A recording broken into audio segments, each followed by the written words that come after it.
সালাম দেয়া সুন্নত, সালামের জবাব দেয়া ওয়াজিব, কিন্তু আমরা সালামই দিতে পারি না। সালাম মানে শান্তি, আর আমরা যখন কারোর সাথে সালাম বিনিময় করি তার জন্য আমরা কামনা করি যেন শান্তি বর্ষিত হয়। আমি বলি আসসালামু আলাইকুম ওয়া রাহমাতুল্লাহি ওয়া বারাকাতু।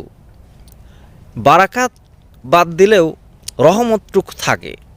আমরা বলি আল্লাহর শান্তি এবং রহমত যেন আপনার উপর বর্ষিত হোক, কিন্তু আমরা এর উচ্চারণ ঠিকভাবে করতে পারি না।